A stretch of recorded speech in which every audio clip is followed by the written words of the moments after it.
नमस्कार, मैं शालिनी और आपका आज बहुत बहुत स्वागत है हमारे खास प्रोग्राम मुद्दा आज का में। उत्तर प्रदेश में विधानसभा की 10 सीटों पर उपचुनाव होना है।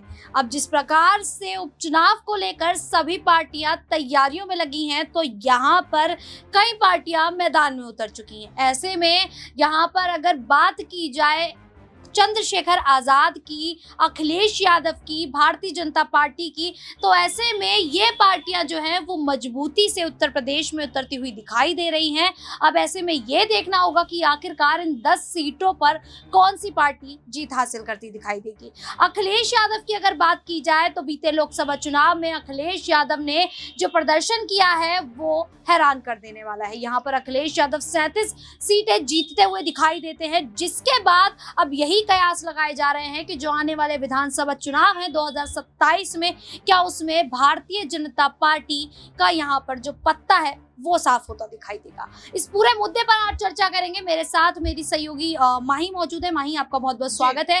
माही, यहाँ पर उत्तर प्रदेश की बात की जाए तो उत्तर प्रदेश में 10 विधानसभा सीटों पर उपचुनाव होना है। ऐसे में अखिलेश यादव की समाजवादी पार्टी, मायावती की बहुजन समाज पार्टी, अपना दल कमेरावादी की प्रमुख पल्लवी पटेल, भारतीय जनता पार्टी, चंद्रशेखर की आजाद समाज पार्टी, तमाम जो पार्टियां हैं वो इस चुनावी मैदान में उतर चुकी हैं।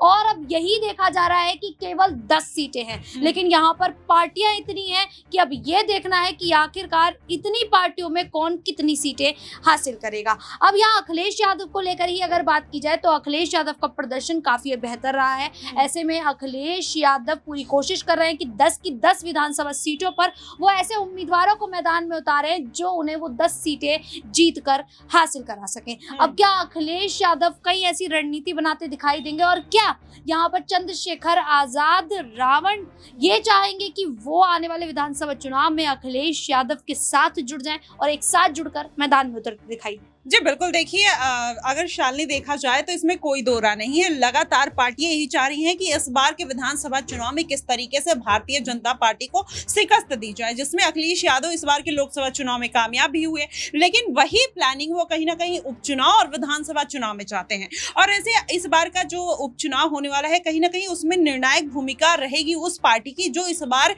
ज्यादा से ज्यादा सीटें, 10 सीटें हैं तो उसमें से 6 से 7 सीटें जो पार्टी निकाल लेगी, माना यही जाएगा कि विधानसभा चुनाव उसी के पक्ष में जाने वाला है। और यही कारण है कि लगातार, चाहे वो गठबंधन में जाके हो, चाहे अकेले हो, चाहे जिस तरीके से जनता को साधने का पूरा प्रयास अखिलेश यादव, चंद्रशेखर आजाद और मायावती और कहीं ना कहीं भारतीय जनता पार्टी करते हुए नजर आ रही है। अगर पूरा मुद्दा समझा जाए तो कहीं ना कहीं अब चंद्रशेखर आजाद ने जिस तरीके से अपनी रणनीति खेलनी चालू कर दी है, अभी राजनीति में वो एंटर नहीं हुए हैं, लेकिन किस तरीके से आपने देखा कि दलित वोट बैंक को उन्होंने अपने पाले में कर लिया। अब कहीं ना कहीं मुस्लिम वोट बैंक को वो साधने का पूरा प्रयास कर रहे हैं। अखिलेश यादव भी सेम चीज कर रहे हैं। अब उनको पता है कि मायावती ने पिछली बार के चुनाव में कहीं ना कहीं उनकी 16 सीटों पर नुकसान पहुंचाई थी। अगर चंद्रशेखर आजाद को नहीं साधा गया, उनके साथ गठबंधन नहीं किया गया या उनको अपने खेमे में नहीं बुलाया गया, तो जाहिर तौर पर वही नुकसान फिर से आने वाले विधानसभा चुनाव में देखने को मिल सकता है। यही कारण है कि ये रणनीति पूरी बनती हुई नजर आ रही है। माही, लेकिन जिस प्रकार से बीते लोकसभा चुनाव में मायावती एकला चलो की रणनीति पर चल रही थी और ऐसे में देखा गया कि इंडिया गठबंधन को 16 से 20 सीटों का नुकसान हुआ, तो अखिलेश यादव ये नहीं चाहेंगे कि दोबारा से ये नुकसान उन्हें होता दिखाई दे, उनके गठबंधन या पार्टी को हो। तो ऐसे में क्या वो मायावती को भी अपनी ओर बुलाने की कोशिश करेंगे, अपनी पार्टी में शामिल होने की कोशिश करते दिखाई देंगे? और क्या मायावती, जिस प्रकार से उन्होंने आकाश की एंट्री कर दी है बसपा में, क्या मायावती अब अखिलेश यादव से जुड़ती हुई दिखाई देंगे? क्योंकि नुकसान तो हुआ है, एक भी सीट नहीं मिली यहाँ पर बसपा को, तो मायावती अपनी जो एकला चलो की जो रणनीति है उसको तोड़ते हुए यहाँ पर अखिलेश यादव की ओर जाती हुई दिखाई देंगे?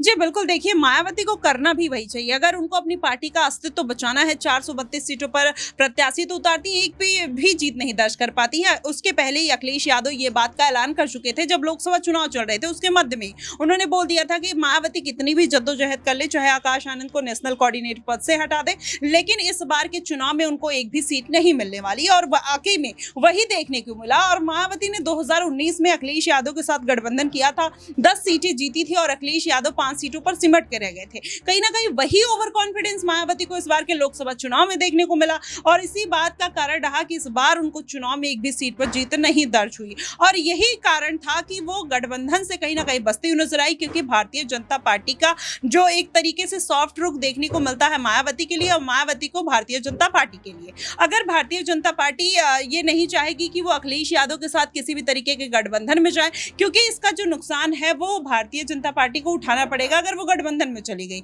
और इसी वजह से वो अकेले चुनाव लड़ने का फैसला उन्होंने पहले भी लिया था और इस बार के उपचुनाव भी लेते हुए नजर आएंगे। हालांकि नुकसान उठाना पड़ेगा। आपने अति आत्मविश्वास की बात कह सकते हैं या यहाँ पर अहंकार की बात कह सकते हैं, आपने कहा, तो कहीं ना कहीं मायावती में देखने को मिला, अब यहाँ पर चंद्रशेखर आजाद में भी देखने को मिल रहा है। वहीं अगर अखिलेश यादव की बात की जाए तो उनमें भी देखने को मिल रहा है, क्योंकि यहाँ पर वो अपने जो बागी विधायक है उनके खिलाफ पहले कोई एक्शन नहीं लेना चाह रहे थे, लेकिन अब वो एक्शन लेते दिखाई दे रहे। तो यहाँ पर वो अहंकार है वो झलकता दिखाई दे रहा है। चंद्रशेखर आजाद की अगर बात की जाए तो वो ये कहते दिखाई दे रहे हैं कि अगर उनसे किसी को मुलाकात करनी है तो पहले उन्हें अपॉइंटमेंट लेनी पड़ेगी, मतलब उनके उम्मीदवार भी अब उनसे अपॉइंटमेंट लेंगे, उसके बाद वो मुलाकात कर पाएंगे। यहाँ अगर मायावती की बात की जाए तो उन्हें कहीं ना कहीं ऐसा लगा कि भतीजे आकाश आनंद को मैदान में उतार दिया तो वो उनकी पार्टी को नुकसान पहुंचा सकते हैं, तो ऐसे में उन्होंने अपरिपक्व बता के अपने ही भतीजे को हटा दिया।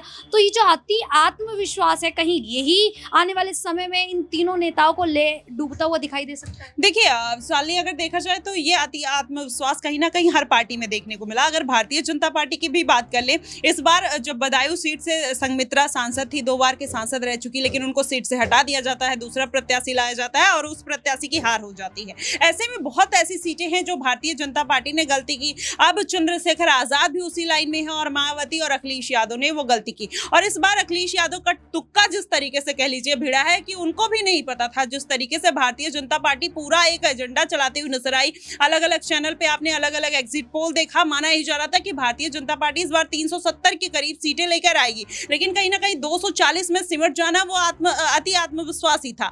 तो ऐसे में चाहे अखिलेश की बात कर लीजिए, चंद्रशेखर की बात करें, इस प्रकार से बीजेपी को झटका लगा, क्या ऐसे में अब अखिलेश यादव को दोबारा से झटका लग सकता है? जी बिल्कुल, अगर अखिलेश यादव इस बार का उपचुनाव कहीं ना कहीं ये डिसाइड कर देगा शालिनी, और यही बात है कि अखिलेश यादव ये प्रूव करना चाहते हैं कि इस बार के उपचुनाव में कहीं ना कहीं इन सभी सीटों को साथ लिया जाए, जिससे जनता के मन में ये बैठ जाए कि अखिलेश यादव अब आने वाले दिनों के एक मुख्यमंत्री के रूप में फिर से आ सकते हैं, या फिर आने वाले दिनों में अभी लोकसभा में बैठे हैं तो एक प्रधानमंत्री के रूप में देखे जा सकते हैं। तो अखिलेश यादव यही चाल चलने की कोशिश कर रहे हैं और चंद्रशेखर आजाद भी इसी होड़ में लगी हुई है। माना यही जा रहा है कि इस बार अगर भारतीय जनता पार्टी को झटका लगता है तो आने वाले विधानसभा चुनाव में भी झटका लगेगा और अखिलेश यादव और चंद्रशेखर आजाद अपना परचम लहराएंगे, चाहे गठबंधन के साथ चाहे अकेले चलकर। बिल्कुल, अब यही देखना होगा कि अखिलेश यादव किस तरीके से रणनीति बनाते हैं जिससे वो विधानसभा चुनाव में जीत हासिल कर सके। वहीं चंद्रशेखर आजाद रावण किस तरीके से यहाँ पर मैदान में उतरेंगे, क्योंकि यहाँ पर वो अकेले चलने की रणनीति पर कहीं ना कहीं दांव खेलते हुए दिखाई दे रहे हैं। मायावती आखिरकार क्या करेंगी, क्योंकि यहाँ पर बसपा की जो नींव है वो बिल्कुल खोखली पड़ चुकी है। अब ऐसे में यही देखना होगा कि जो उभरते हुए चेहरे हैं चंद्रशेखर आजाद आखिरकार क्या करेंगे और यहाँ पर कितनी सीटों पर जीत हासिल करते दिखाई देंगे। फिलहाल के लिए इतना ही। इसी प्रकार की देश दुनिया से जुड़ी खबरों के लिए देखते रहिए नेक्स्ट 9 न्यूज़।